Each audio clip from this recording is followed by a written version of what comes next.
So, I didn't think I was going to make another My Hero Academia video. I'd kind of run out of things to say, but apparently I did not know what the meaning of burnout is, because after reading the most recent chapter, chapter 182, then did I learn the true meaning of burnout. Now, this is something very rare, something that we don't often see very much from the manga industry, where it's a completely unfinished chapter that was pushed through to the publisher. And it has multiple unfinished panels. Like, we've seen sketchy work from Horikoshi, but this is the first time that we've seen something that is blatantly unfinished that just was pushed through the deadline. And here we see a bit of a tragedy at play, where one guy who is at the peak of his field, who has ascended to the number 2 of the world of manga, because it's just the big 2 now, it's My Hero Academia and One Piece. One man who has struggled for years and years to achieve it to this point, to get to the point where his work is being loved by people all across the world. He has a successful anime. He has, easily one of the highest ranking series in the magazine. He has hundreds of thousands of people clamoring for his work, cosplaying as his characters, reacting to his animated scenes. All of this. This is like the peak that any creative always dreams of. He has finally reached the summit, but his body is breaking down. We've discussed before how being a mangaka is a brutal profession. It is a constant death march, fighting against deadlines and pushing yourself beyond. It's a profession designed to weed out the weak and literally crush anyone who is not up to the task. And that's why you see geniuses like Akira Toriyama and Eiichiro Oda thrive. And Horikoshi always tries to go above and beyond to deliver amazing artwork, but the cracks of this sort of broken system are starting to show. In fact, even in a little gag comic where he showed himself and his team working against deadlines, he draws himself as this hand that is in misery, screaming to try and make sure he hits that deadline, to try and push himself, get it out on time, and we just see him succumbing to the pressure. This is a man who is trying to go beyond, who's trying to live up to the unspeakable ideals set by his mentors, but is being crushed by the harsh, cruel world of reality and his own physical limits. And in many ways, you could almost say that we're seeing a new narrative form. The idea that the story of My Hero Academia is also the story of Horikoshi, where Eiichiro Oda is All Might. He is the number 1 flagship character of the magazine. He is the huge standard which no one will ever surpass.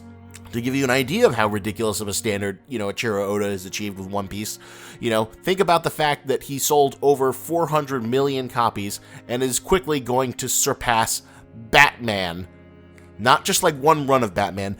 Batman, over the course of 75 years, is going to be surpassed by One Piece in the next year or two in overall sales. In 20 years, one man has achieved what one of the most popular and recognizable characters of all time over the course of 75 years, written by countless artists and writers, has not. That is what he is fighting against every week. It's an impossible standard to hold yourself up towards, but that is what he is.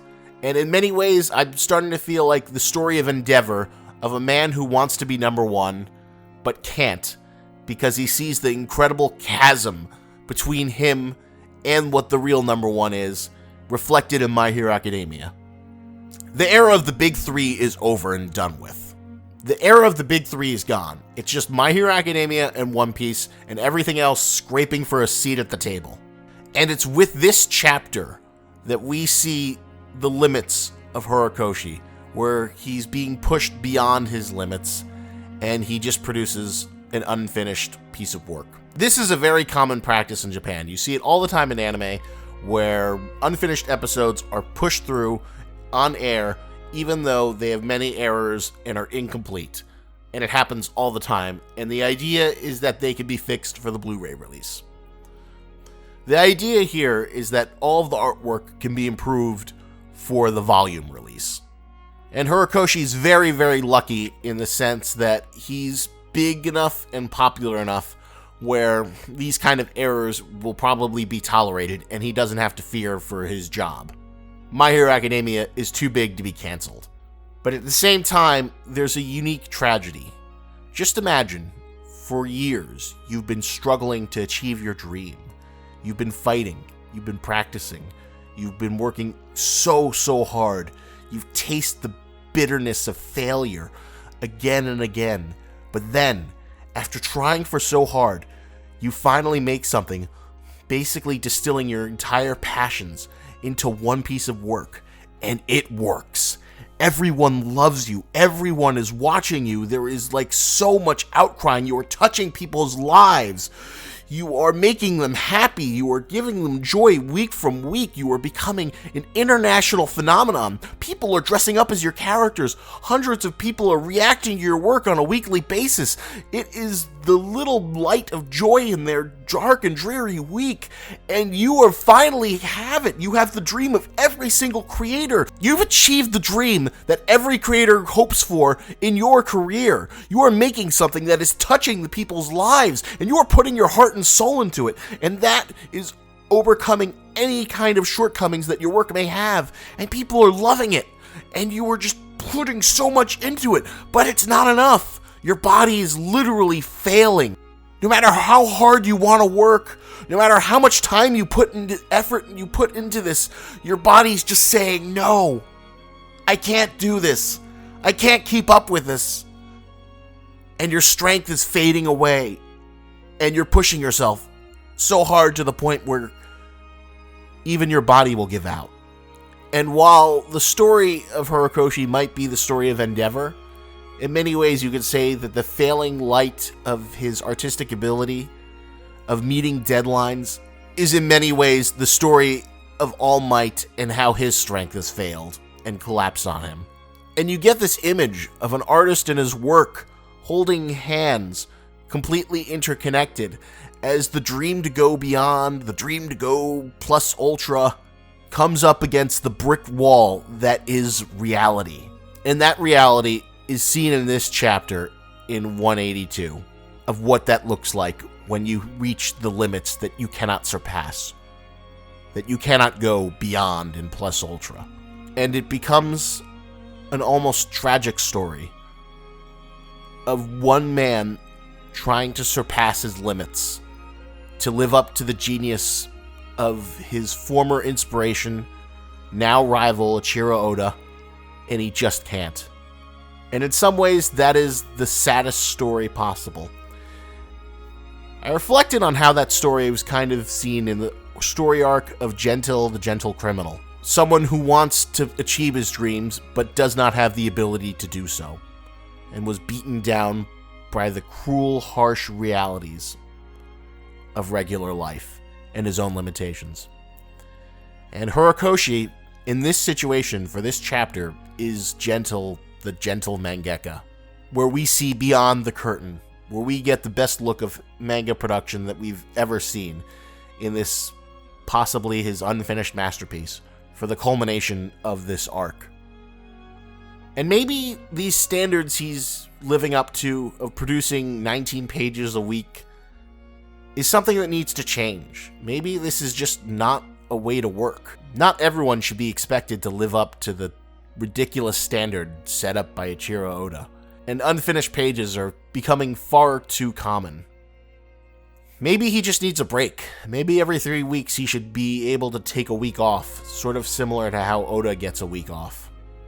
Because after this chapter, it's become abundantly clear that the current situation he's in is completely untenable. But maybe that's the unique paradoxical tragedy of being a popular mangaka, that as high as you climb, as much success as you have, that you will always be stuck in the slavish grind that will never end.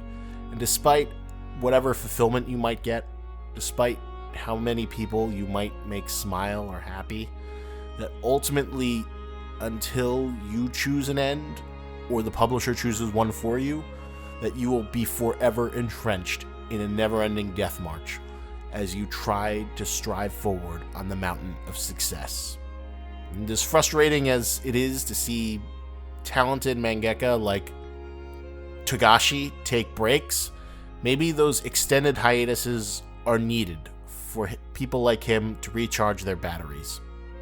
For the sake of the series, I certainly hope something changes, so the poor guy doesn't wind up burning himself out and drawing himself to the point of exhaustion just for our amusement. Because it's a shame to see what should have been a great, amazing, celebratory chapter marred by unfinished work, pushed out against an unrealistic deadline. So if nothing else, I hope this chapter shows you the cost of your weekly entertainment and gives you a greater appreciation for how difficult it can be to produce on such a consistent basis. And this will probably be the last video I make on My Hero Academia, because unlike poor Horikoshi, I have the privilege to work on other things. And in fact, I've already started on my next big video project. In fact, here's a little teaser on what it's about, and a little clip for what you can look forward to in the future.